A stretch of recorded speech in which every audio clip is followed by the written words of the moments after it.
Shalom, Bapak Ibu, Saudara-saudari yang dikasihi oleh Tuhan Yesus Kristus. Selamat berjumpa kembali di channel Suara Rohani Kristen. Pada kesempatan malam hari ini, kita akan sama-sama mendengarkan khotbah yang akan disampaikan oleh Ibu Pendeta Basjir dengan tema Di dalam nama Yesus ada kuasa yang dahsyat. Dan sebelum kita mendengarkan khotbah pada malam hari ini, saya akan membacakan satu ayat firman Tuhan yang terambil di dalam Filipi pasal 2 ayatnya yang ke-10. Supaya di dalam nama Yesus bertekuk lutut segala yang ada di langit dan yang ada di atas bumi dan yang ada di bawah bumi. Silakan duduk Bapak Ibu, Shalom.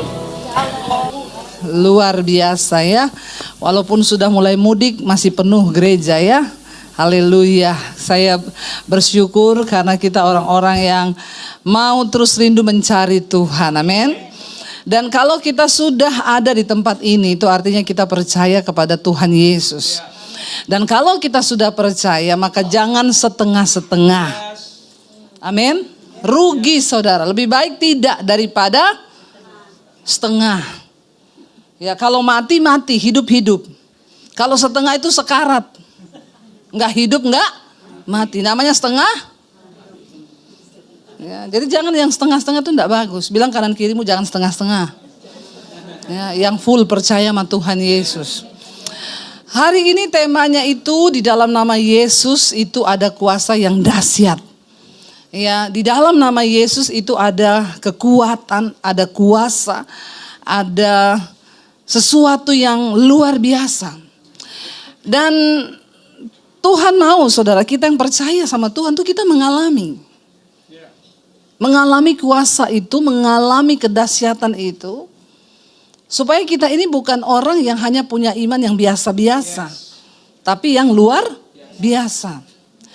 Ya tadi pagi saya baru baca-baca nih temanya apa ya. Dikasih dari gereja saya baca-baca. Oh ya.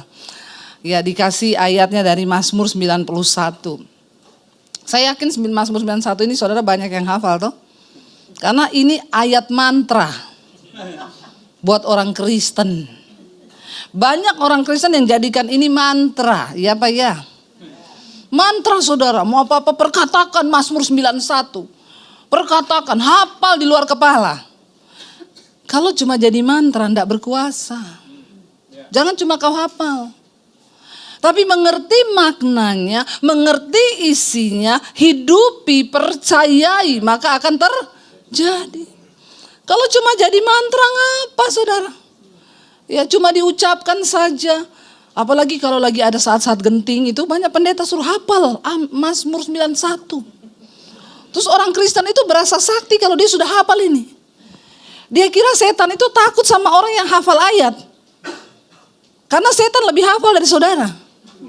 Jangan bangga kalau kau bisa hafal ayat. Oh setan itu lebih hafal. Saya dulu doa pelepasan orang saudara. Saya perkatakan ini dalam nama Yesus. Di dalam Injil Matius. Dia sambung Matius sekian ayat sekian kan. Bunyinya ini. Itu orang yang kerasukan loh. Dalam hati saya pintar juga nih setan. Ya.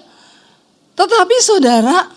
Setan itu gak takut kalau saudara hafal ayat cuma jadi mantra. Setan takut sama orang yang mengimani ayat itu. Melakukannya dalam hidupnya. Menghidupinya, amin. Nama Yesus itu terbukti berkuasa. Saya berapa kali doakan orang kerasukan setan. Ya coba doakan tumpang tangan dalam nama Joni, enggak lari setannya. Dalam nama Joshua, enggak lari saudara. Ya tapi coba bilang dalam nama Yesus, in the name of Jesus, dia panas. Memang benar. Saya doakan saudara nanti mengalami ketemu orang kerasukan. Supaya saudara praktekkan tuh. Jangan takut ibu, ngapain takut? Ya, orang kerasukan itu setan level bawah. Ya, setan level atas itu yang sudah dalam hatimu tuh bercokol, iri hati, kepahitan tuh setan itu jenderal-jenderalnya. Ya, kalau cuma kerasukan tuh mah setan-setan kerucuk-kerucuk bawa-bawa punya nggak ada apa-apanya. Ya, yang menakutkan tuh yang sudah bercokol di hati itu, yang nggak bisa lepas itu dosa-dosa yang mengikat itu sudah ya udah luar biasa itu. Nah hari ini kita mau belajar dalam lindungan Allah saudara, karena Tuhan itu punya kuasa yang dahsyat. Saya itu baru menghafal, mencoba mengingat-ingat apa ya perlindungan Tuhan yang pernah saya alami dalam hidup saya. Mau berangkat ke sini tadi pagi, mau ke garasi dari rumah, tutup pintu sambil melangkah, saya injak ujungnya anak tangga. Ya, jadi kaki saya keteklik. Bayangkan injak ujung anak tangga itu kan harusnya kan kaki menapak toh. Injak ujung anak tangga langsung kaki saya ini terkilir begini dan saya jatuh melewati satu anak tangga, saudara. Ya kalau gitu kan jatuhnya itu bukan slow motion ya. Ya, gudubrak saya terlempar ke bawah dan langsung terkapar. Suami saya sudah di mobil menunggu, dia tidak mendengar kejatuhan saya. Saya teriak-teriak, "Saya tolong, tolong, tolong." Dia keluar lihat saya sudah tergeletak di garasi, hampir masuk di bawah mobil saya. Terus suami saya lari, ya biasanya dia kalau saya jatuh, dia tertawa, saudara. Tapi tadi pagi tidak, karena dia lihat ini serius. Ya, kalau saya cuma kepleset, dia nolong sambil ya, tapi dia nggak berani tertawa lebar sih. Tapi tadi pagi dia takut bener lihat saya jatuh begitu, dia takut karena nggak main-main ini. Saya ini bukan tipe istri yang alay lebay ya. Apa dikit buka botol suruh suami. Nggak usah ibu-ibu ya. Kau bisa buka sendiri itu botol. Nggak usah kau cari perhatian begitu. Saya ini biar saya kena pisau nih ya. Berdarah-darah sudah mengucur. Saya lihat di depannya dia cari tisu ini darah semua. Kenapa itu saya biasa kena pisau. Ya, saya tuh bukan tipe istri yang alay lebay. Tapi tadi pagi itu jatuh saya. Bunyinya gudubrak. Sakit, saya terlempar, saudara, jatuh ke bawah, kena ini dan saya terkapar. Terus saya tuh takut karena saya pernah jatuh dulu nggak bisa berdiri. Suami saya bilang, "Sakit enggak? Coba berdiri, coba berdiri." Saya takut, wah ini kalau saya nggak bisa berdiri, ya Pak Yosua gantiin saya khotbah hari ini. Tapi puji Tuhan saya berdiri, nggak ada sakit, nggak ada apa. Terus naik di mobil saya tuh di hati bilang gini, Tuhan, saya ini mau khotbah dalam lindungan Tuhan.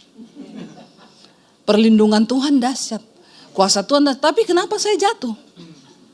Berarti nggak ada perlindungan Tuhan. Tapi tiba-tiba di hati itu ya ada suara yang tanya gini, kau patah tulang nggak? Enggak, itu perlindunganku. Bukan berarti kita nih nggak bisa jatuh, nggak bisa celaka. Tapi kan perlindungan Tuhan tuh nyata. Ada kuasa dalam perlindungan Tuhan, amin. Nah, Mazmur 91 kita akan baca. Saya pengen kita mengerti, saudara. Mazmur 91 ini anonim, tidak ada nama penulisnya. Tanpa nama, tapi para ahli menyimpulkan Mazmur ditulis oleh Musa. Ketika dia membawa bangsa Israel keluar dari tanah perbudakan. Kenapa? Karena Mazmur 90 sebelumnya itu yang nulis Musa. Dari gaya bahasa, dari ininya. Jadi disimpulkan ini penulisnya Musa. Kita nggak usah mikirkan terlalu jauh, itu biar ahli aja yang pikir ya. Ya, saudara baca aja gitu ya, karena saya sudah mempelajari. Saya kalau baca ayat itu, saya harus cari tahu siapa penulisnya, kenapa dia tulis ini. Karena sesuatu yang ditulis berdasarkan pengalaman pribadi itu akan berbeda. Ya, lagu kalau ditulis dengan pengalaman pribadi itu beda, saudara. Ya. Tapi kalau lagu yang cuma asal-asalan itu juga beda. Orang itu bisa merasakan. Ya, dan ayat ini ditulis oleh Musa, dia dalam lindungan Allah. Ayat ini bercerita tentang kedahsyatan Tuhan, bagaimana Tuhan sanggup melindungi. Di dalam ketakutan, kegelisahan kita menghadapi kematian, penyakit, segala macam. Kenapa Musa tulis ini dengan begitu hebat? Karena Musa mengalami satu ketakutan yang begitu luar biasa. Ya, Musa itu disuruh Tuhan untuk dikasih tugas bawa bangsa Israel keluar dari tanah perbudakan di Mesir ke tanah Kanaan, perjanjian. Saudara tahu kisahnya Musa itu, Musa lahir di mana, saudara? Yang tahu enggak usah jawab, yang belum tahu saja. Musa lahir di mana? Tangerang. Musa lahir di mana, saudara? Pak, mulai lagi sesi sekolah minggu. Ya, ini pada tidak baca Alkitab ini orang-orang Kristen nih ya. Musa itu lahir di Mesir ya.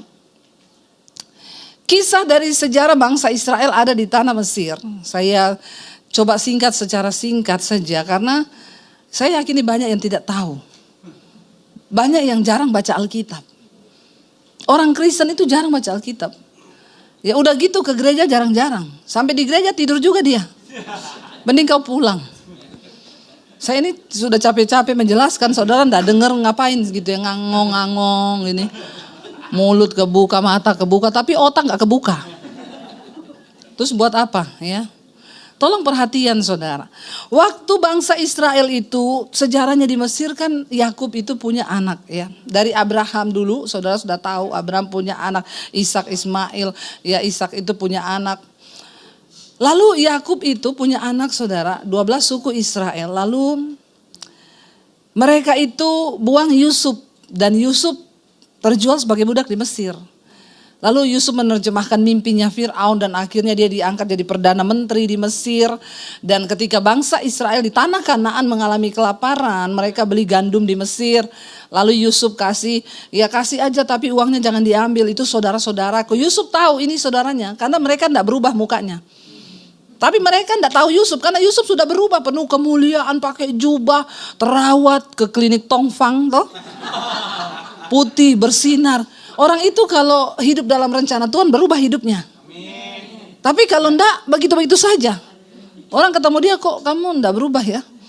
Ya kalau enggak berubah awet bagus enggak apa-apa. Ini enggak berubah kumelnya ya. Dekilnya tuh enggak berubah karena hidup dalam dosa. Nah waktu Yusuf lihat keluarganya dia tahu, tapi mereka enggak tahu Yusuf. Berhari-hari ketemu sampai akhirnya Yusuf panggil mereka. Sini. Kamu tahu enggak aku ini siapa? Aku ini Ucup.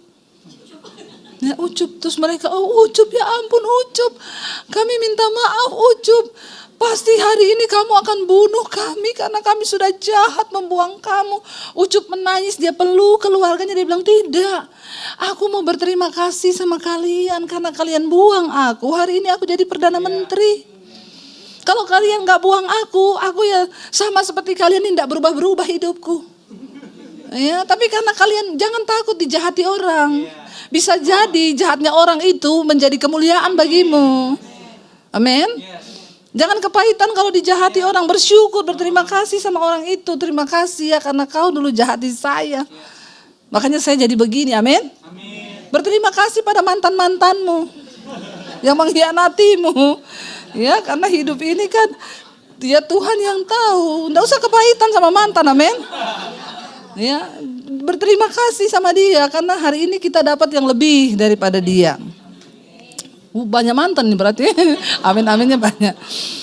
Lalu saudara, akhirnya Yusuf bawa keluarganya datang ke Mesir. Bawa ke sini papa, adik-adik semua bawa.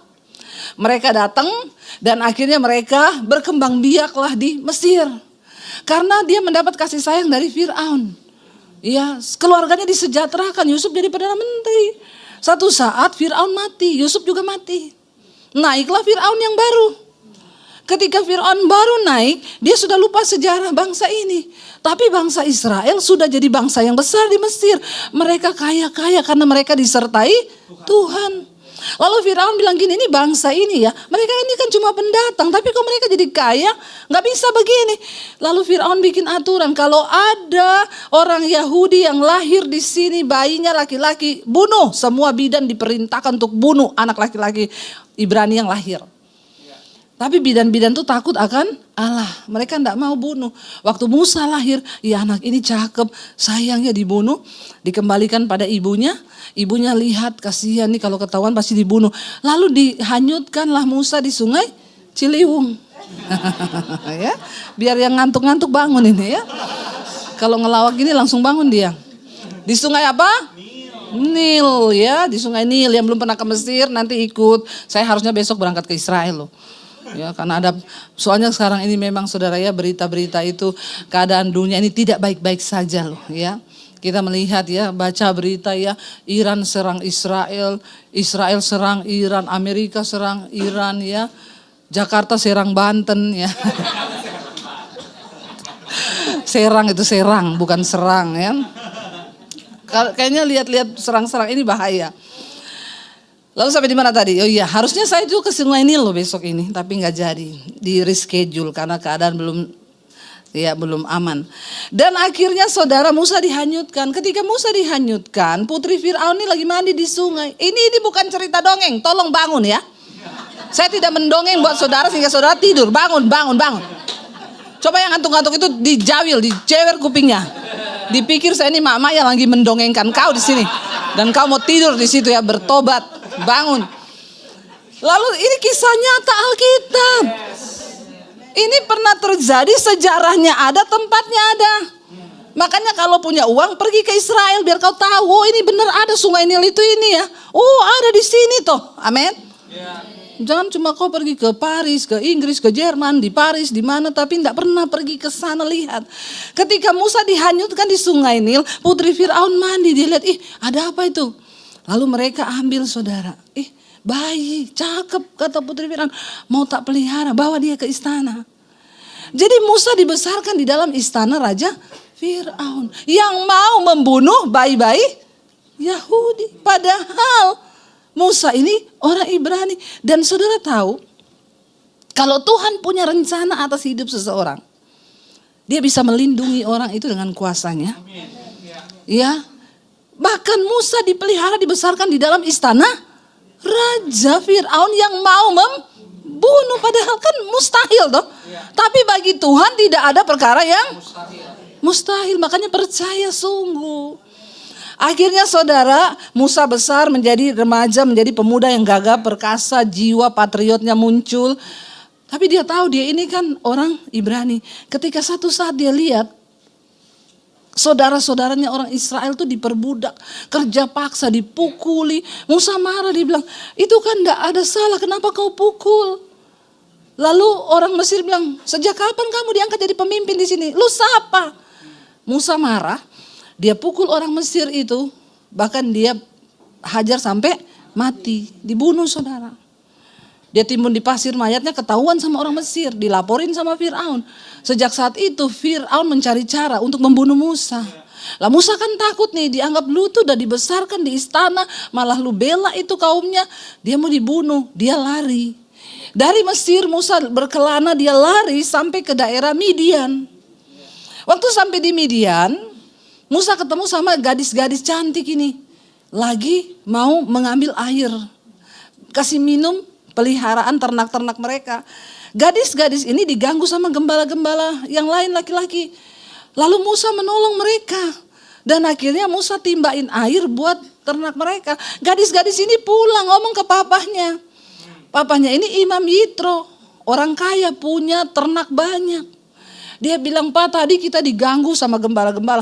Tapi ada cowok dari Mesir ganteng, dia tolong kita. Papanya bilang, oh siapa dia? Namanya Musa. Papanya bilang, cari cepet, ajak dinner di rumah kita. Malam ini mamamu masak rendang. Ya, jadi mereka cari, Musa dipanggil. Akhirnya Musa dipanggil dinner malam itu. Waktu Imam Yitro ngobrol, kayaknya ini laki-laki baik-baik. Bagaimana kalau kamu saya angkat jadi menantu? Musa dalam pelarian, seorang pembunuh melarikan diri, ketemu cewek cantik, diangkat dapat mertua kaya raya. Siapa laki-laki yang mau seperti ini? Ada yang mau dapat mertua kaya? Angkat tangan, saya doakan. Enggak usah pura-pura kau, tidak dosa itu. Ya, kalau kau menjadi laki-laki yang punya hati yang luar biasa, Tuhan bisa melakukan itu. Lalu Musa senang, bayangkan dari pembunuh mau dibunuh, dikejar, dia tinggalkan Mesir. Lalu dia dapat mertua kaya, dapat cewek cantik, punya anak, hidup. Nyaman gak hidupnya? Wah, sudah nyaman sekali. Itu kan yang kita cari tuh. Dapat istri cantik, kaya raya, ya, tinggal lanjutin usaha bapaknya kan? Benar nggak? Benar nggak cowok-cowok yang belum menikah di sini? Ya, bukan itu tujuanmu, enggak ya? Bagus laki-laki di sini semua laki-laki pria mandiri, mandi sendiri. Lalu saudara, ketika Musa sedang menggembalakan kambing domba, tiba-tiba dia lihat ada semak yang menyala. Tapi dia heran, ini ada api, tapi kok semaknya tidak terbakar? Dia mau pergi lihat, tiba-tiba Tuhan berfirman, Musa, jangan mendekat, tanggalkan kasutmu sebab tempat di mana engkau berdiri tempat yang kudus. Musa tersungkur dan berkata, berfirmanlah Tuhan, aku mendengar. Lalu Tuhan berkata, Musa, kau sudah nyaman, kau sudah enak, kau tidak mendengar lagi teriakan saudara-saudaramu dari Mesir. Tapi aku Tuhan mendengar. Jadi sekarang kamu aku pilih, pulang kamu ke Mesir, bawa mereka keluar dari perbudakan itu. Kalau saudara jadi Musa, disuruh pulang lagi ke Mesir, mau enggak? Pak Yosua enggak mau ya? Sudah nyaman, aman, punya istri, punya kerjaan, kaya. Ngapain repot-repot lagi mau pergi balik ke Mesir, benar nggak? Dan bukan cuma itu, cari mati kan. Dia ini kan lari dari Mesir, bunuh orang, mau dibunuh Raja Fir'aun. Coba kalau saudara lari dari mana misalnya, Cilegon. Terus saudara sudah lari di Belanda sana. Terus disuruh Tuhan pulang kembali ke Cilegon, mau ndak? Kagak lah. Itu namanya cari mati. Lalu Musa mulai, Tuhan, pertama dia bilang begini, Tuhan, kau tahu nggak siapa aku? Dia kira Tuhan ini hilang ingatan. Tuhan itu maha tahu. Tapi kenapa dia bilang begitu? Dia mau kasih tahu sama Tuhan, kau tahu ndak masa laluku Tuhan? Aku ini bunuh orang di Mesir, aku melarikan diri, aku mau dibunuh sama Fir'aun. Lu tahu nggak aku ini siapa? Tuhan bilang, aku tahu hidupmu. Balik kau, jangan takut karena aku menyertaimu. Dia bilang lagi, aku ndak ada apa-apa Tuhan. Tuhan bilang, yang di tanganmu ada apa? Tongkat gembala. Ya udah, tongkat itu cukup. Aku akan bikin mujizat lewat tongkat itu. Dia bilang lagi, Tuhan, tapi aku ini berat lidah. Tuhan bilang, yang ciptakan lidah manusia siapa? Dia bilang, engkau Tuhan. Lah iya, apa masalahnya? Berapa berat lidahmu itu? Berapa kilo? Artinya Musa kan gak pandai bicara. Dia orangnya pendiam. Ya. Tapi dia memberi alasan-alasan itu sebenarnya karena dia takut balik ke Mesir. Saya percaya di tengah kegalauan kita hari ini, tidak ada di antara kita yang segalau Musa waktu itu, iya enggak? Dia diperhadapkan dengan sebuah ketakutan yang begitu luar biasa karena nyawa yang menjadi taruhannya. Makanya kau jangan merasa hidupmu itu paling susah. Tidak usah merasa hidupmu itu yang paling berat. Apalagi berpikir untuk bunuh diri, jangan saudara rugi, tidak usah bunuh diri juga kita bakal mati kok. Ya, enggak usah repot-repot bunuh diri, jangan. Itu orang bodoh yang paling bodoh. Ya, jangan bunuh diri, ya. Lalu saudara Musa itu, nah sekarang kita mengerti latar belakangnya. Jadi kita tahu ayat ini ditulis dalam keadaan Musa hanya menaruh satu-satunya tempat perlindungannya itu di dalam Tuhan. Maka dia bilang, dalam lindungan Allah. Kalau sudah dalam lindungan Allah, apa yang jadi masalah? Amin. Bahkan kematian tidak bisa jamah kalau belum waktunya. Ya, dikatakan gini, baca ayat yang pertama. Orang yang duduk dalam lindungan yang maha tinggi dan bermalam dalam naungan yang maha kuasa akan berkata kepada Tuhan, apa? Tempat perlindunganku dan kubu pertahananku, Allahku yang kupercayai. Orang yang duduk dalam lindungan Tuhan dan yang bermalam dalam naungan yang maha kuasa. Artinya apa? Orang yang hidup terus menerus dalam hadirat Tuhan. Tapi kalau kau duduk di nightclub, kau tidak dalam perlindungan. Ya, makanya pastikan hidupmu selalu dalam naungan yang maha kuasa. Artinya apa? Hidup dalam kekudusan. Bergaul dengan Tuhan. Jangan hidup dalam dosa. Karena tudung perlindungan Tuhan ada bagi orang-orang yang hidup dalam kekudusan. Dia yang akan berkata, tempat perlindunganku, kubu pertahananku, Allahku yang kupercayai. Ayat 3 berkata, sungguh dialah yang akan melepaskan engkau dari jerat penangkap burung, dari penyakit sampar yang busuk. Dengan kepaknya ia akan menudungi engkau. Di bawah sayapnya engkau akan berlindung. Kesetiaannya ialah perisai dan pagar tembok. Engkau tak usah takut terhadap panah yang terbang di waktu siang. Terhadap penyakit sampar yang berjalan dalam gelap, terhadap penyakit menular yang mengamuk di waktu petang. Walau 1.000 orang rebah di sisimu dan 10.000 di sebelah kananmu, tetapi engkau itu tidak akan menimpamu. Engkau hanya menontonnya dengan matamu sendiri dan melihat pembalasan terhadap orang-orang fasik. Seringkali kita nyanyi lagu ini, saudara, ya. Walau 1.000 rebah di sisimu, kau tetaplah Allah penolongku. Walau 10.000 rebah di kananku, takkan ku goyah, sebab Yesus sertaku. Ternyata penciptanya Musa. Ya, Musa yang cipta lagu ini. Dan saudara, ketika kita itu nyanyi begini itu orang Kristen tuh, makanya saya bilang pintar nyanyi. Waktu pandemi datang COVID ya, jangankan 10.000 rebah di kirimu, di kananmu 1.000.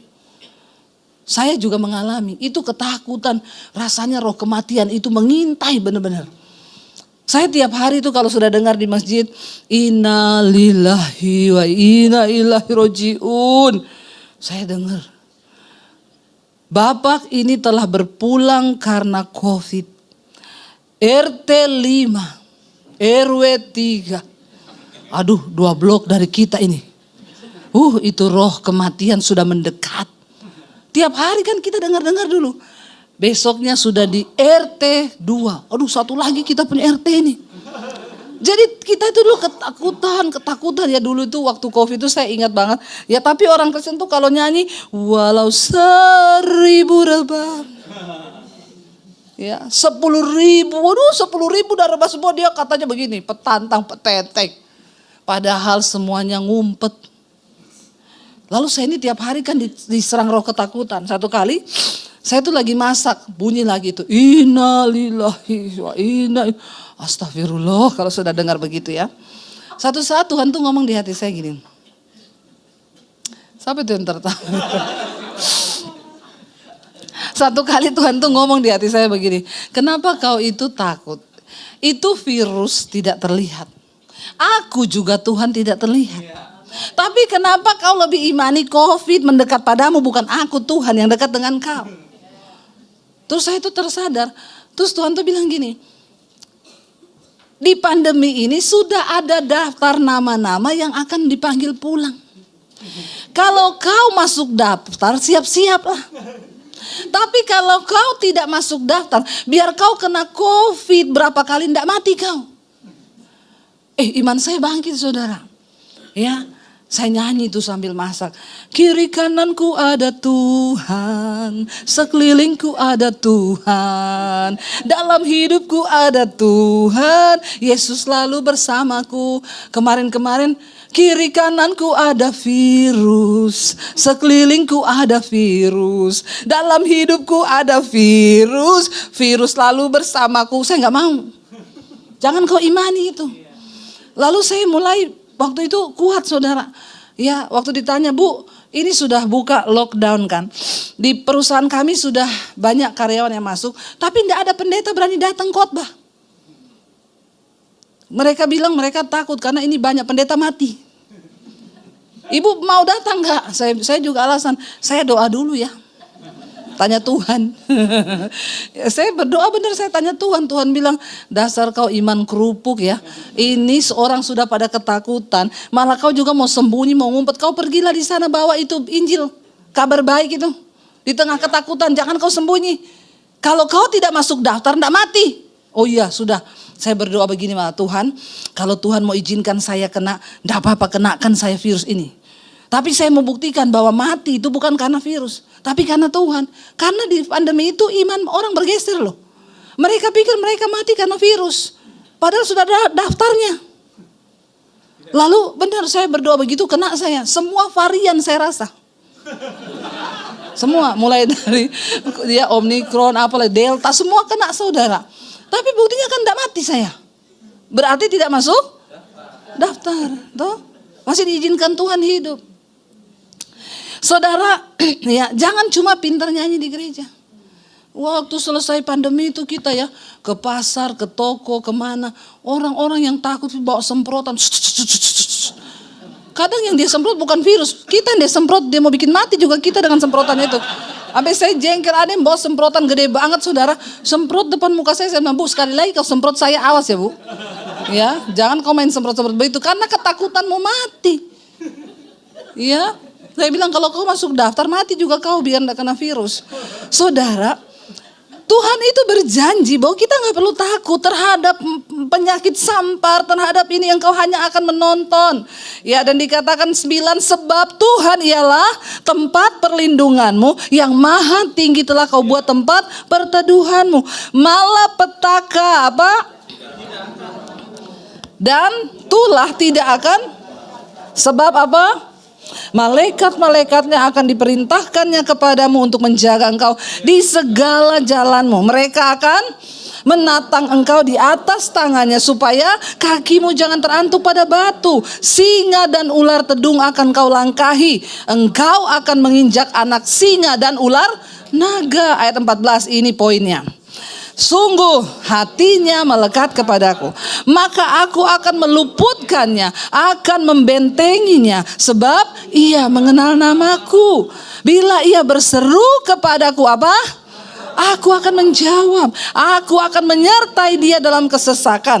Aku akan meluputkannya dan memuliakannya. Dengan panjang umur akan kukenyangkan dia dan akan kuperlihatkan kepadanya keselamatan daripadaku. Kami sekeluarga pernah mengalami kecelakaan, saudara, ketika kami mau pelayanan di Anyer. Pergi berdoa kita. Pergi berdoa sampai di jalan, ya, kita nyanyi-nyanyi memuji Tuhan. Satu keluarga berlima sama anak-anak. Bagi suara 1, suara 2, suara 3 sampai suara 5. Nyanyi kita sukacita ya. Ku diberi kuasa, nyanyi. Lama-lama kan ngantuk, tidur, anak-anak tidur. Saya tidur, cuma suami yang nyetir, dia enggak boleh tidur. Akhirnya sampai di tol, saudara. Tol Cilegon itu menurun, saudara, ya. Terus suami saya itu bangunin saya, waktu itu belum pakai kartu, pakai uang. Ya, dia bilang, "Say, bangun say. Uang tol mana?" Saya ini bangun lagi ambil uang tol dari tas. Tiba-tiba saya cuma dengar suami saya teriak ini, "Tuhan Yesus tolong." Saya baru mau tanya tolong apa. Tiba-tiba saya merasakan benturan yang keras. Mobil kami ditabrak bus. Dan mobil itu terbalik, saudara, ke sebelah. Itu ternyata bus itu remblong, namanya bus laju prima. Lajunya benar-benar prima. Remnya blong. Bayangkan kami tuh naik mobil Honda Freed itu cuma di atas bannya truknya itu mobil kami, dan itu bus gede. Waktu kejadian itu terjadi, saya udah hilang kesadaran. Nah ini nih mobilnya, coba yang hancurnya, coba lagi yang sebelah. Ya, ini saudara mobilnya ini. Anak saya yang kecil itu tidur melintang begini di belakang, ya. Mobil ini dinyatakan tidak bisa diperbaiki karena rusaknya 80%, ya. Cukup sampai saya, ini wanita gagah perkasa itu. Ya, cukup. Saudara bayangkan, ya. Waktu anak saya itu di belakang, ya, yang kecil, waktu kejadian itu dia sudah di pangkuan saya di depan. Itu airbagnya kebuka, asap putih semua. Waktu sadar, itu memang kita ya. Kenapa kita ini harus hidup kudus dalam lindungan Tuhan? Kalau ngalami begini, Anda enggak sempat bertobat. Enggak mungkin, mobil itu terbalik-balik terus, "Tuhan ampuni tadi malam saya selingkuh, Tuhan ampuni saya homo tadi malam, ampuni Tuhan saya dugem." Enggak sempet. Jangan tertawa, saya ingatkan ini benar. Tobat kau, tobat. Waktu kejadian begini hanya seperberapa detik kita hilang ingatan. Cuma rasanya, ada apa ini terjadi belum tahu. Saya cuma tutup mata berharap waktu buka mata ini di sorga atau di bumi ya. Ternyata orang pindah alamat itu cuma hitungan detik. Saudara, dan kita gak sempat bertobat. Saya buka mata, mobil udah terbalik begini. Suami saya di bawah, jadi terbaliknya begini, dia di bawah, saya di sini. Saya tuh mau minta tolong, dia juga gak bisa gerak karena saya di sini begini. Anak saya angkat, gak ada orang mau nolong. Mau terbakar, mobilnya berasap, balik lagi. Bapak-bapak datang, gak jadi. Jangan mendekat, nanti takutnya meledak. Anak saya sudah saya keluarin dari jendela. Pak tolong, ada anak kecil. Dia mau mendekat, lari saya jengkel, saya bilang, "Bencong, tolong dulu bencong." Ya, benar-benar saya stres, saudara, ya. Ini orang nggak mau nolong, udah lihat keadaan begini lagi. Akhirnya bapak-bapak itu datang. "Oh iya, ada anak kecil." Anak saya keluarin dulu. Ya, bertiga. Terus saya mau keluar, suami saya, "Aku tolong buka ini safety belt, kok nggak bisa kebuka." Ya, hampir saya tinggalin juga, akhirnya saya buka, saudara. Waktu itu yang lebih parah, ya. Mobil itu lagunya, pujiannya masih bunyi, ya. Lagunya, "Ku bersyukur selalu sebab Engkau yang mengasihiku." Saya rasa tidak adil Tuhan.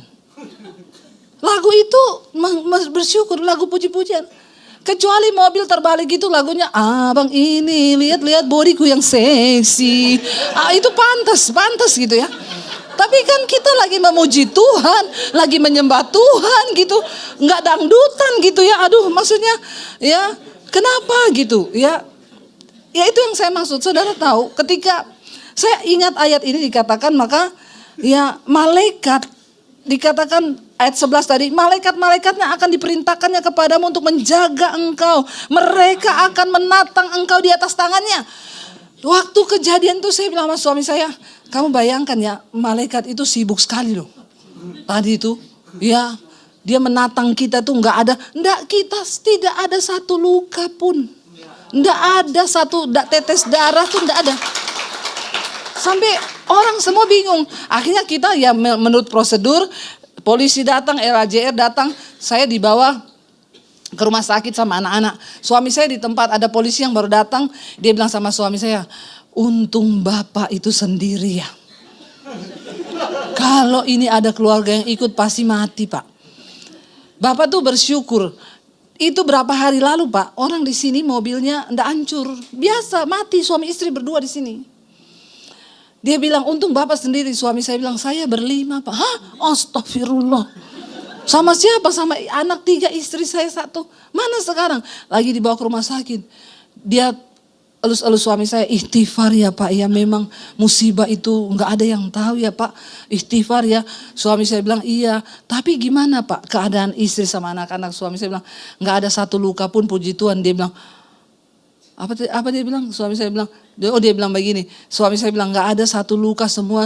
Dia bilang subhanallah. Suami saya bilang puji Tuhan, haleluya pak. Jadi waktu dia bilang benar pak, di sini tuh sering banget orang mati. Saya cuma melihat saudara, dan habis itu kita pelayanan saudara seperti nggak terjadi apa-apa. Ya, tapi pengalaman itu, saya ingat minggu-minggu itu Tuhan tuh lagi suruh saya khotbah tentang Ayub. Saya bilang Tuhan, ya boleh sih saya khotbah tentang Ayub, tapi nggak usah juga saya merasakan seperti Ayub gitu ya. Maksudnya kok harus ya tadi pagi dalam perlindungan Tuhan kepleset di rumah sampai tergeletak begitu ya. Tapi Tuhan bilang kan perlindunganku sempurna. Maksudnya nggak usah takut, nggak usah khawatir, nggak usah ya pokoknya kita berpegang sama Tuhan. Dikatakan di sana saudara, asal apa ya 14, hatimu itu melekat kepada Tuhan. Jangan melekat pada harta, jangan melekat pada sesuatu yang lain, melekat kepada Tuhan. Supaya ketika engkau berseru, Tuhan menjawab. Saya cuma dengar suami saya bilang, Tuhan Yesus tolong. Ternyata dia lihat di spion. Ada mobil melaju kencang tanpa rem ke arah kita. Makanya dia teriak, Tuhan Yesus tolong. Ya, dan saya melihat saudara bagaimana pertolongan Tuhan bagi kami sekeluarga. Kalau dilihat keadaan mobil yang begitu hancur, pasti ada yang benar. Mereka bilang kalau dilihat mobil ini pasti ada yang mati. Tapi ternyata enggak ada. Ya itu saudara, udah gitu yang tahu saya tabrakan orang-orang Kristen julid. Bu Debbie hamba Tuhan. Kenapa ibu tabrakan? Introspeksi diri. Ini julidnya nih mulutnya setajam silet. Saya cuma bilang ini, ibu bisa enggak? Bisa enggak? Ya enggak usah komen julid begitu. Ibu enggak usah suruh saya introspeksi loh. Jangan pikir saya enggak introspeksi. Kita kalau celaka kan nomor 1 introspeksi, benar enggak? Ya, masalahnya saya tidak selingkuh, saya enggak nipu orang. Saya introspeksi. Kalau saya lagi selingkuh kan langsung saya tahu tuh, ini pasti karena saya selingkuh Tuhan marah saya ini. Tapi itu enggak, kadang malah yang selingkuh itu dibiarkan terus loh, enggak celaka-celaka. Bertobat ya, tahu-tahu kau masuk neraka tanpa dipulihkan lagi kata firman Tuhan. Ya, saya waktu itu terus mobil asuransi bilang maaf bu, mobil tidak bisa diperbaiki dan kami tidak bisa kasih ganti. Jadi itu sudah jatuh ketimpa tangga. Saya juga nggak mau protes, saya nggak mau apa ya, kita nggak tahu apa-apa ya mau dibodoh-bodohin ya biarin aja. Ya tiba-tiba ada orang itu, saya nggak kenal, bahkan sampai detik ini saya lupa, saya nggak tahu dia di Facebook. Dia inbox saya, dia bilang bu, saya disuruh Tuhan ya ngasih ibu uang untuk beli mobil. Dan akhirnya uang itu kita pakai beli mobil dari Honda Freed. Kita habis itu naik grade ganti ke Innova Reborn. Waktu baru keluar Innova Reborn. Ibu yang Juli tadi bilang begini. Oh ternyata ibu kecelakaan karena Tuhan mau ganti mobil ya bu. Jadi saya bilang begini, ibu mau nggak ganti Mercy? Saya doakan ibu masuk di bawah kontainer. Kadang-kadang orang julid itu ada aja ya. Begitu itu dia langsung bilang, oh ternyata ibu kecelakaan karena Tuhan mau ganti mobil yang lebih bagus. Memang otakmu itu ya bu ya. Kadang-kadang jangan saudara. Tapi kami melihat bagaimana perlindungan Tuhan, penyertaan Tuhan. Mari hari-hari ini saudara, kita tuh perlu. Coba ndak usah tambah-tambahi ketakutan. Hari ini kalau baca berita, buka berita itu kan perang, bom, ini, itu. Ya, dengar baik-baik. Kadang-kadang imanmu itu sudah pas-pasan. Toh? Kalau imanmu sudah pas-pasan, jangan lagi kau dengar-dengar berita yang menakutkan. Dengarlah firman Tuhan. Saya tadi pagi cerita waktu kita pernah ke Israel itu habis bom itu 200 apa 400 rudal dari Iran masuk ke Israel. Saya bilang sama suami, bagaimana kita batalin enggak ini berangkat? Ya ini sejauh ini enggak ada pemberitahuan dari maskapai reschedule atau batal loh. Kalau kita batal kita angus semua ini. Jadi saya tanya ke peserta, mau tetap berangkat enggak? Mereka jawabnya gini, kalau Ibu Debbie berangkat kami berangkat. Kenapa kau taruh imanmu sama saya? Saya ini gelisah juga. Terus suami saya tanya, gimana saya? Dia bilang berani aja. Enggak, aku minta tanda begini. Kalau beritanya Israel menyerang, saya enggak mau berangkat. Berarti ini memanas ya. Saya tunggu 1 hari udah mau keberangkatan, enggak ada berita. 2 hari enggak ada berita. Di bandara saya masih tunggu ini kalau ada, saya buka terus ini sosial media. Kalau ada berita Israel menyerang, maka saya batalkan hari itu juga. Kalian yang mau berangkat sendiri.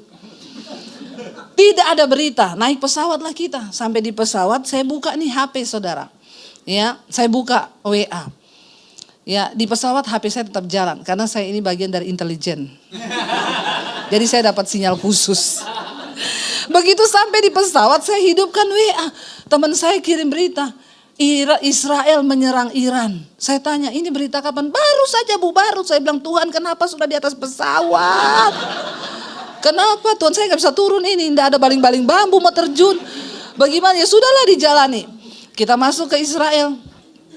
Tour guide-nya tanya, ibu mau tetap nginap di hotel yang di Tiberias, itu di depan Danau Galilea.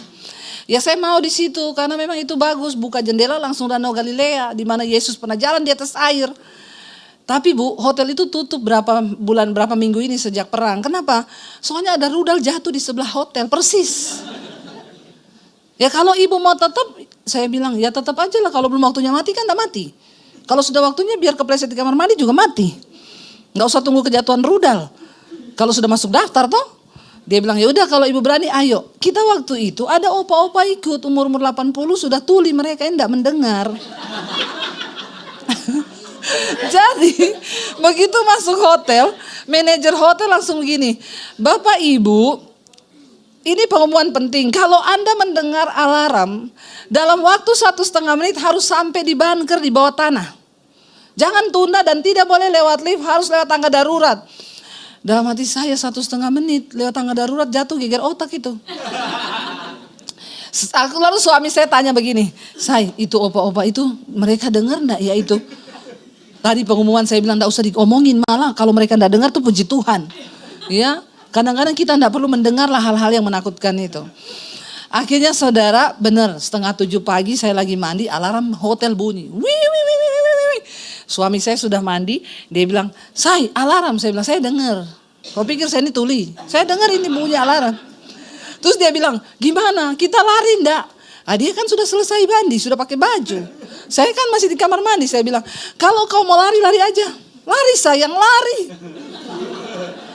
Saya ini menguji kesetiaannya. Bapak-bapak di sini kalau kejadian begitu bapak tampangnya sangar nih bapak nih.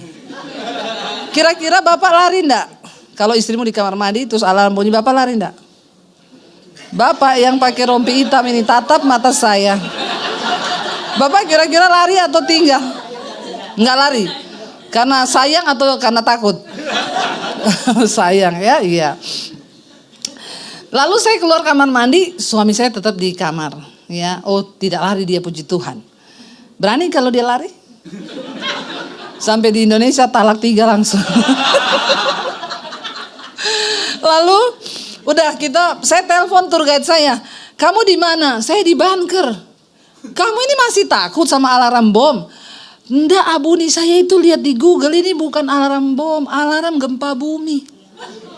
Kita nih di Israel tidak pernah gempa bumi. Jadi sekalinya gempa bumi saya tuh takut. Saya bilang puji Tuhan kita di Indonesia tiap hari gempa bumi. Untung saya tidak lari. Di Indonesia malah tidak ada alarm. Tahu-tahu sudah goyang gedung. Iya toh? Roboh atau tidak sudah hidup mati di tangan Tuhan saja tuh. Indonesia ini biar mau tsunami juga tidak ada alarm. Bagaimana mau ada alarm? Alarmnya aja baterainya hilang, suah tidak ada. Jadi Indonesia ini negara yang beriman, sangat beriman. Apapun yang terjadi itu seizin Allah ya. Jadi kita tidak usah protes ya. Jadi saya bilang untung saya tidak lari itu alarm gempa bumi. Begitu kita turun ke restoran mau sarapan, opa-opa 3 lagi ngopi. Dan itu restoran sepi, hanya mereka bertiga. Mereka juga tidak curiga apa yang terjadi. Mereka begitu menikmati hidup. Mereka minum kopi, mereka makan kue. Saya bilang sama suami, kau lihat, semua orang berbondong-bondong lari di tangga darurat menuju bunker. Mereka menikmati kopi. Coba kau tanya, mereka dengar nggak itu? Terus suami saya tanya, opa tadi dengar suara alarm? Hah? Alarm bunyi dengar? Hah? Terus saya teriak, opa dengar alarm tadi? Tidak. Makanya opa umur panjang. Opa umur panjang makanya. Kenapa opa umur panjang? Biar Tuhan panggil opa tidak dengar. Bertobat kah opa? Tapi bagus juga opa ya. Kadang-kadang saudara, kau tuh jangan terlalu dengar-dengar yang menakutkan. Tiap pagi kau sudah buka itu berita bom. Ada istri yang bilang sama saya, Bu, suami saya itu saya stres. Dia tiap hari lihat perang, rudal terus. Dia tidak tahu di rumah tangga kita ini juga tiap hari perang. Makin dia lihat itu rudal, makin dia takut, dia jadi stres, dia marah-marah. Jangan saudara, apalagi kalau imanmu tuh pas-pasan. Lebih baik kau bangun pagi dengar firman Tuhan. Amin. Buka YouTube-nya FLC. Debbie Basir TV ada. Jam 5 sampai jam 8 malam. Jangan lupa subscribe. Komen dan share. Jadi kita tuh harus percaya. Alkitab berkata kenapa? Karena iman timbul dari pendengaran akan bukan bom. Di skip aja itu, nggak usah didengar, nggak usah diapa. Hari-hari ini mari banyak dengar firman, aman. Waktu engkau berseru, Tuhan menjawab. Jangan takut, mau besok kiamat, mau nanti malam, asal hati kita melekat pada Tuhan. Janji firman Tuhan, dia menjadi pertolongan yang teguh. Bangkit berdiri bersama. Bapak, Ibu, saudara-saudari yang dikasihi oleh Tuhan Yesus Kristus, kita telah bersama-sama mendengarkan khotbah yang telah disampaikan oleh Ibu Pendeta Debbie Basir dengan tema Di dalam nama Yesus ada kuasa yang dahsyat. Kiranya lewat khotbah yang telah kita dengar pada malam hari ini memberkati setiap kita orang percaya. Dan di akhir video ini kita akan sama-sama menyaksikan suatu renungan firman Tuhan yang akan disampaikan oleh Ibu Cornelia. Selamat menyaksikan. Tuhan Yesus memberkati. Selamat malam, Bap Mama yang diberkati oleh Tuhan. Firman Tuhan dalam Mazmur pasal 50 ayat pertama hingga ayat yang ke-3, di mana dia katakan judul bacaan ibadah yang sejati, Mazmur Asaf. Kita harus beribadah kepada Tuhan dengan hati yang tulus, dengan ikhlas, dengan 100%, bahwa kita mau memuji Tuhan, menyembah kepada nama Tuhan.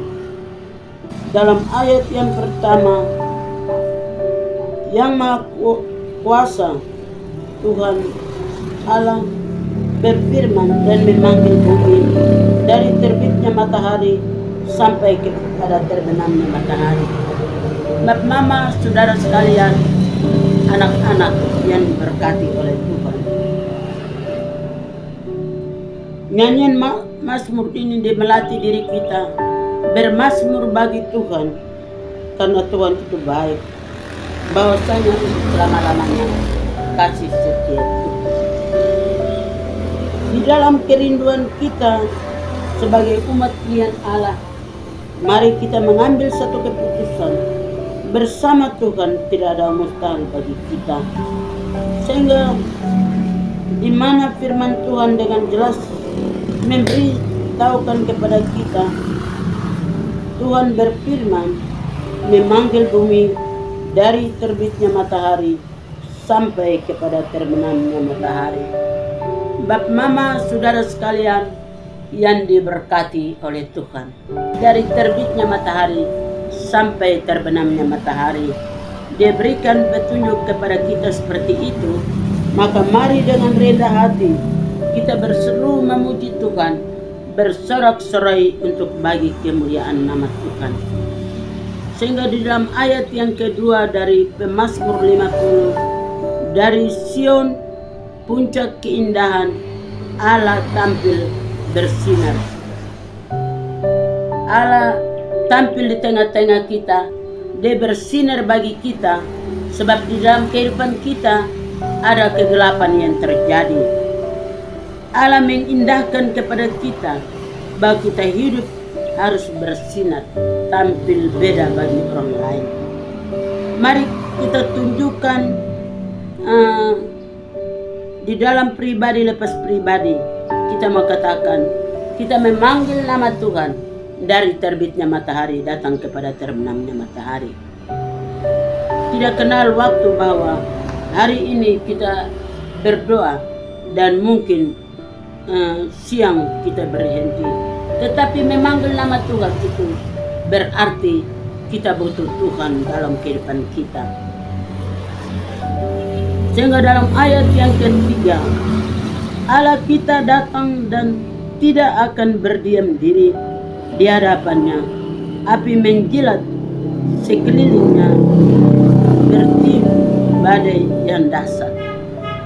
Di dalam ayat yang keempat, Ia berseru kepada langit di atas dan kepada bumi untuk mengadili umatnya. Ternyata Tuhan datang mau mengadili kita manusia di muka bumi yang berbuat baik, diberkati, dan ada jalan yang Tuhan sudah siapkan bagi kita masing-masing. Jalan yang benar, takut akan Tuhan, dan merendahkan diri, hidup kita diberkati. Kita yang hidup bertumbuh dalam kehidupan kita dalam kerinduan. Kita sama seperti pohon yang ditanam di tepi aliran air, yang mengeluarkan bunga dan buah, daunnya tetap hijau. Bapak, mama, saudara sekalian yang diberkati oleh Tuhan, mari kita mengingat kebaikan Tuhan yang Dia lakukan bagi kita di dalam pribadi lepas pribadi. Masih ada waktu bagi kita, maka mari kita memuji memuliakan nama Tuhan selagi kita diberi kesempatan di muka bumi. Dalam ayat yang kelima, bawalah kemari orang-orang yang kukasihi, yang mengikat perjanjian dengan aku berdasarkan korban sembelihan. Dalam ayat yang keenam dari Mazmur pasal 50, di situ dia katakan, langit memberitakan keadilannya, sebab Allah sendirilah hakim. Ternyata langit menceritakan perbuatan tangan Tuhan di dalam kehidupan kita, dan kita melakukan apa yang terbaik yang berkenan kepada Tuhan, sebab Tuhan menjadi hakim baik di bumi di surga. Bapak, mama, saudara sekalian yang diberkati oleh Tuhan, di dalam ayat yang ke-7, dengarlah hai umatku, aku hendak berfirman, hai orang Israel, aku hendak bersaksi terhadap kamu, akulah Allah, Allahmu. Ternyata tidak ada Allah lain di muka bumi yang mengawasi kita dari siang, malam, pagi, petang. Hanya Allah itu sendiri Allah yang kita sembah adalah Allah yang hidup, yang selalu memberikan satu kepastian bagi kita, dan Allah itu berkorban bagi kita. Maka mari kita tunduk kepada Tuhan kita, Allah yang luar biasa, dan hidup kita bawa di hadapan Tuhan. Mari kita memberi diri kita kepada Tuhan, bahwa kita adalah milik kepunyaan Tuhan. Dengan demikian, di dalam ayat yang ke-8, bukan karena korban sembelihanmu aku menghukum engkau, bukankah korban bakaranmu tetap ada di hadapanmu. Dalam ayat yang ke-9 dia katakan, tidak usah aku mengambil lembu dari rumahmu atau kambing jantan dari kandangmu. Di dalam ayat yang ke-10, sebab punya kulah segala binatang di hutan dan beribu-ribu hewan di gunung. Semua binatang, baik binatang piaraan atau binatang di hutan, adalah milik kepunyaan Tuhan, termasuk diri kita. Bap mama semuanya yang diberkati oleh Tuhan, anak-anak yang diberkati, anak-anak yang adalah sahabat Tuhan. Mari kita memberi diri kita kepada Tuhan. Diri kita adalah milik kepunyaan Tuhan. Yang penting Tuhan minta supaya kita mengenal Tuhan lebih dekat. Kita mau menyembah kepada Tuhan dalam roh dan kebenaran. Di dalam ayat yang ke-11, aku kenal segala burung di udara, dan apa yang bergerak di padang adalah dalam kuasa. Ternyata semua yang bergerak di muka bumi adalah milik kepunyaan Tuhan. Mari kita mau mengenal Allah lebih dekat. Kita hidup menceritakan kebaikan Tuhan, perbuatan tangan Tuhan. Bap mama saudara sekalian yang diberkati oleh Tuhan, di mana dalam ayat yang ke-12, jika aku lapar tidak usah kukatakan kepadamu, sebab punya kulah dunia dan segala isinya. Di dalam ayat yang ke-13, daging lembu jantan kah aku makan, atau darah kambing jantan aku minum? Di dalam ayat yang ke-14 dia katakan, persembahkanlah syukur sebagai korban kepada Allah, dan bayarlah nasarmu kepada Yang Maha Tinggi. Di dalam ayat yang ke-15, berserulah kepadaku pada waktu kesesakan, aku akan meluputkan engkau dan engkau akan memuliakan aku. Dalam ayat yang ke-16, tetapi kepada orang fasik Allah berfirman, apakah urusanmu menyelidiki ketetapanku dan menyebut perjanjianku dengan mulutmu? Di dalam ayat yang ke-17, padahal engkaulah yang membenci teguran dan menyampingkan firmanku. Di dalam ayat yang ke-18, jika engkau melihat pencuri, maka engkau berkawan dengan dia dan bergaul dengan orang berzina. Mari, apa yang dibuat oleh orang fasik, mari kita tinggalkan. Kita sebagai orang pilihan Allah, belajar takut akan Tuhan, dan selalu mengutamakan Tuhan dalam kehidupan kita. Orang yang percaya kepada Tuhan selalu andalkan Tuhan, dan mereka ingin supaya mereka diberkati. Di dalam ayat yang ke-19, mulutmu kau biarkan mengucapkan yang jahat, dan pada lidahmu melekat tipu daya. Bap mama saudara sekalian yang diberkati oleh Tuhan, di dalam firman dia menegaskan, tidak boleh kita merencanakan kejahatan kepada sesama manusia. Tidak boleh kita mengeluarkan bahasa yang tidak berkenan kepada Tuhan. Tetapi belajarlah kepada Tuhan, Dalam Galatia pasal 5 ayat 22 dia katakan, orang yang hidup dalam Tuhan belajar takut akan Tuhan, ada kelemah lembutan, ada sukacita, ada damai sejahtera dalam hidupnya. Bapak mama saudara sekalian yang diberkati oleh Tuhan, di dalam ayat yang ke-20 dia katakan, engkau duduk mengatai-ngatai saudaramu, memfitnah anak ibumu. Ternyata di dalam kehidupan kita seringkali kita memfitnah tetangga kita, menceritakan kelemahan, perbuatan yang jahat daripada kawan teman tetangga kita. Mari kita tinggalkan itu di dalam kehidupan kita. Ayat yang ke-21, itulah yang engkau lakukan, tetapi aku berdiam diri. Engkau menyangka bahwa aku ini sederajat dengan engkau. Aku akan menghukum engkau dan membawa perkara ini ke hadapanmu.